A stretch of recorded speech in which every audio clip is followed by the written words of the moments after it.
In the name of God, most gracious, most merciful, all praise and glory and thanks are due to God alone. I'm not nearly as composed as Dr. Finkelstein is, and we sit atop the shoulders of giants like him and Dr. Chomsky and so many of those who have spoke about this cause for decades, right? 50 years. It's an honor to meet him, honestly.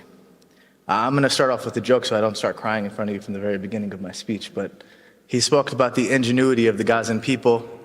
And I worked a lot with Gazan doctors, and one of them said, man, you know, when they start letting food in, could you make sure we let us get some cigarettes and coffee, you know? They said, like, if we just had a couple of cigarettes and a cup of coffee, we could end this tomorrow if you just gave us a chance. And that is the humor and the ingenuity of the Gazan people.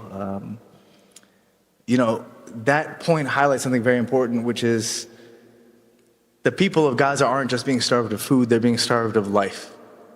And it didn't just start a couple months ago, it started decades ago, like Dr. Chomsky said.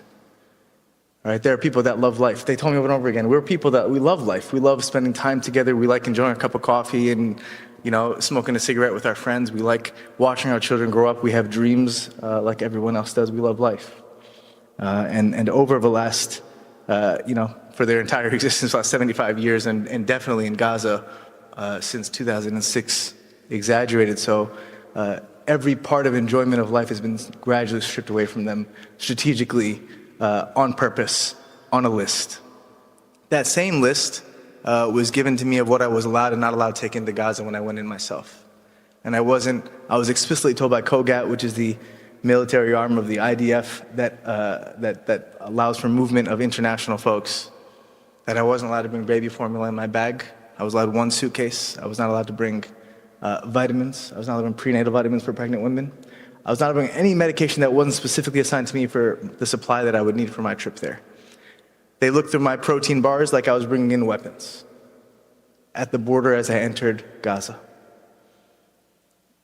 Everything in my experience this time and last time should highlight that it's all by design. This isn't by accident. This isn't by some bad figure at the border that's causing some problems. It is by institutional sanction and decree.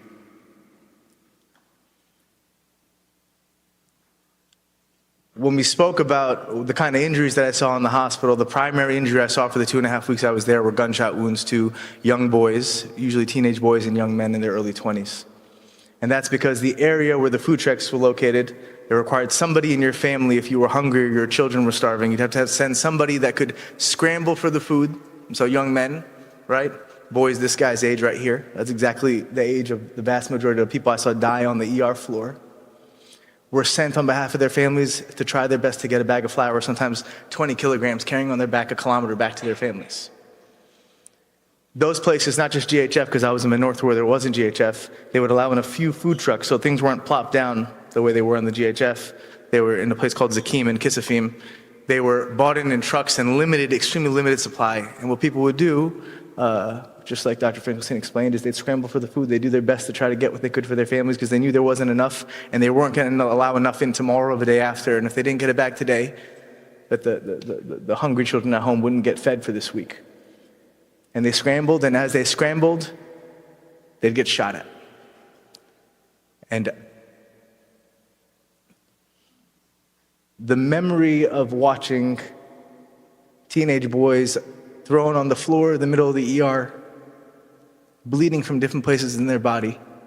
One boy I will never forget, lie on the floor. We tried to scramble and triage, everybody all hands on deck in the ER, in pools of their own blood mixed together because there's no space, there's no hospital beds. And a child, I call him a child, he's 15 years old or 14 years old or something like that, had his head wrapped in a bullet wound in the back of his arm that destroyed his elbow.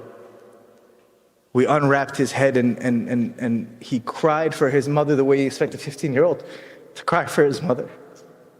And in my hands, as I unwrapped his head, was his brain matter. He had brain out, they called it in Gaza, a very common term. Brain out is what they would say. They'd scream it out because they knew this person was going to die. There was nothing we were going to do that was going to save him.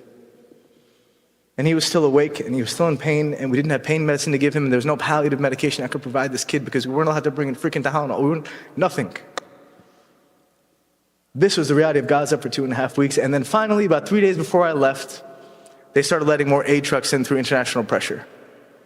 And so family said, hey kid, don't go on our behalf. We're gonna get some food in the middle area so we don't need to risk your life anymore to go. And that's when the bombing started again, and we get bombing campaigns all throughout the entire time I was there mid-north. Because it was very clear to every medical professional that was there was a quota of people they had to kill every day.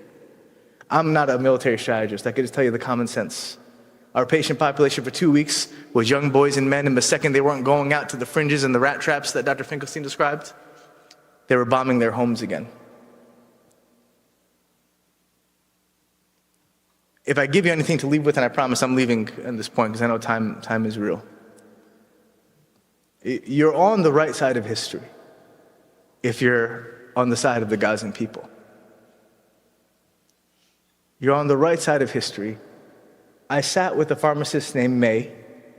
She was just like an angel of a human being. I was sitting with another doctor from Dallas who said, in religious texts, there's a figure in Islamic faith called Khidr, who's like this man who may be an angel, who taught Moses some lessons of wisdom.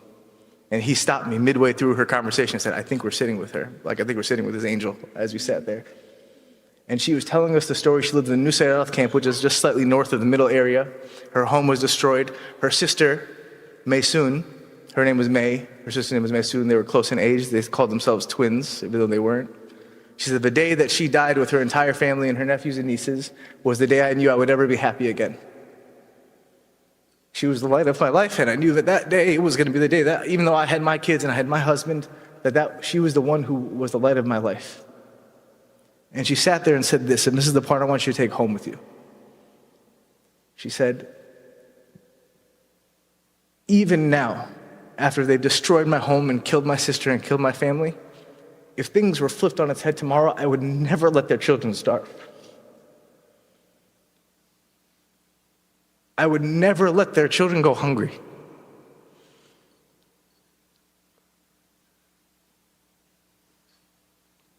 The guy with the nicotine in the coffee, if it flipped on its head and the Gazan people were given a third of the ability to fight back, the war would be over in a week. And I will tell you something I need you to take home with you so you know what side of history you are on. I swear to God, on my life, that the Gazan mothers would be feeding Israeli children next week.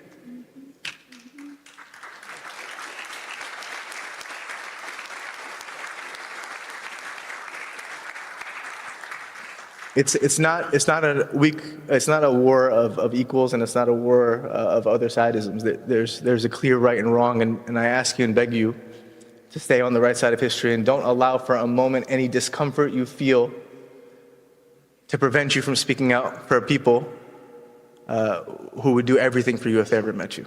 Thank you.